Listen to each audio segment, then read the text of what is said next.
السلام عليكم ورحمة الله وبركاته أخيارتي meel baad joogtiin waad salaamantihiin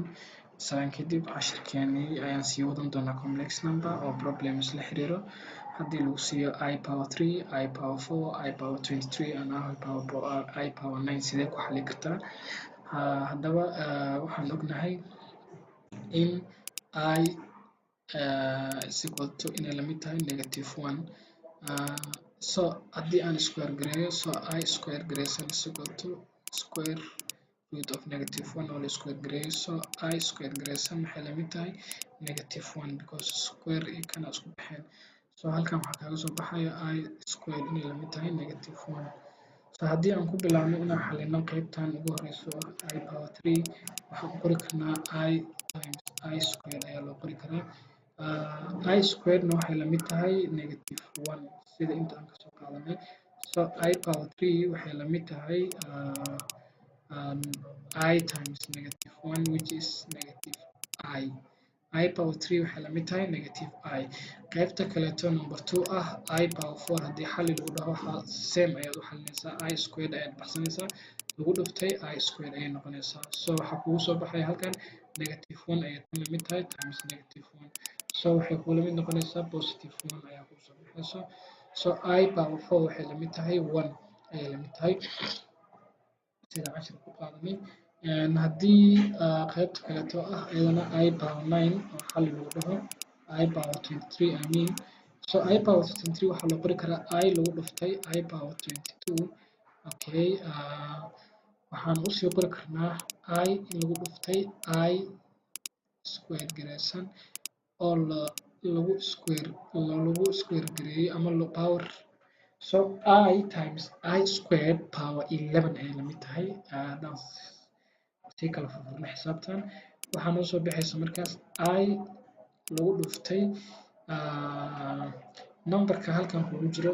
waxay lamid tahay negative 1 si aan kusoo dhigan qaybtan halkan I squared waxay lamid tahay negative 1 so waxaa qoranaysaa negative 1 oo la dul saaray power oo lagu power gareeyey 11 marka this number waa number kinsi ah ama odd number ah number 1 number 3 number 5 number 7 all of them are odd numbers hadday power u noqdaan negative 1 ayaa soo baxaysa sida caadiga so I times negative 1 ayaa asal noqonaysa which is negative I haddii lagu siiyo I power 9 haddii lagu siiyo waxaa dhihi kartaa I lagu dhuftay I power 8 ayay noqonaysaa okay I lagu dhuftay I power 8 ayaa loo qori karaa oo lamid ah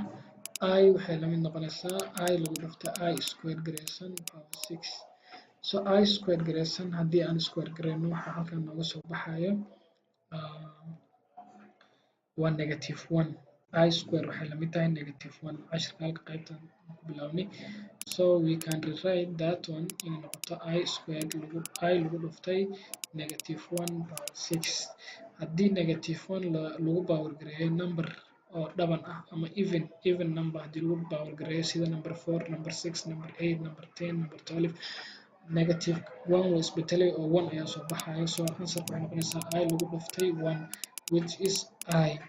so answerkan I power 9 waxay lamid tahay I bis ayay noqonaysaa oo positive ah marka halkaas ayaan cashirkeenii uga sii socon doonaa hadduu ilaahay idmo oo cashirkaatan dhigan doonaa marka walaalayaal